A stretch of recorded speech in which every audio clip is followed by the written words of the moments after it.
It's 2 a.m. You are staring at the ceiling, replaying a conversation from yesterday, while your heart pounds like you're about to run a sprint.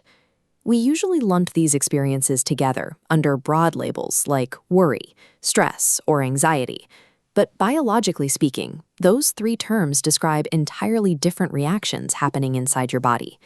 Over the next 5 minutes, we are going to build a personalized daily stress management action plan so you can manually shut down these specific responses when they happen. Before we begin, you will need a few simple physical tools: a notebook, a pen, a timer, and a quiet place to sit. The reason most of our coping mechanisms fail is that we try to apply a mental solution to a physiological problem. To use the right tool, we first have to diagnose the exact threat. Let's separate your experience into two distinct zones: the mind and the body. Worry operates strictly in the mind. It consists of repetitive, obsessive thoughts about uncertain outcomes, like dwelling on an impending deadline.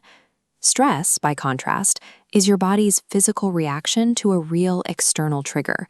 When faced with that external pressure, your system floods with cortisol and adrenaline. This fight-or-flight response elevates your heart rate, tenses your muscles, and even halts your digestion to send blood to your limbs. Anxiety is the culmination of both.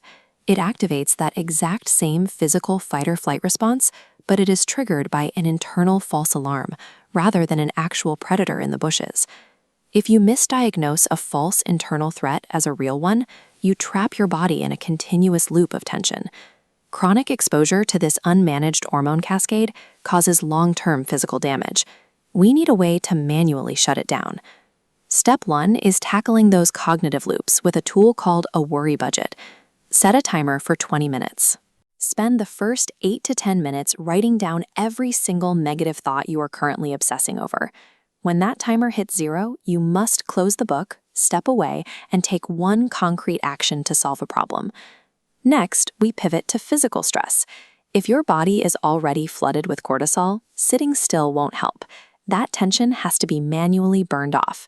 We do this using progressive muscle relaxation. You start by isolating a specific muscle group, like your legs or your shoulders. Inhale and contract those muscles as tightly as you can for 5 to 10 seconds.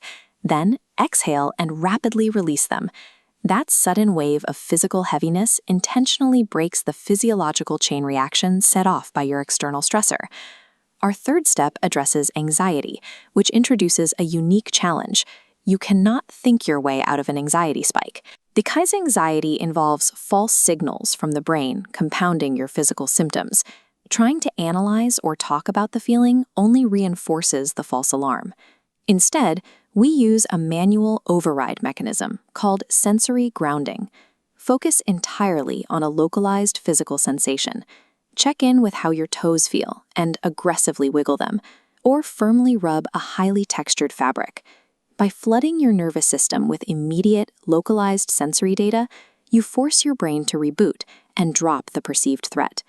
You now have a complete 3-part action plan: budget your cognitive worry, release your physical stress through progressive muscle relaxation, and ground your sensory anxiety.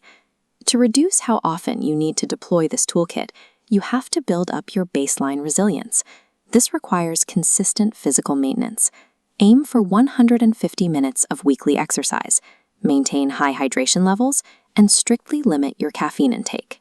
Finally, establishing a nutrient-dense, balanced eating pattern provides your body with the biological energy necessary to resist daily pressures.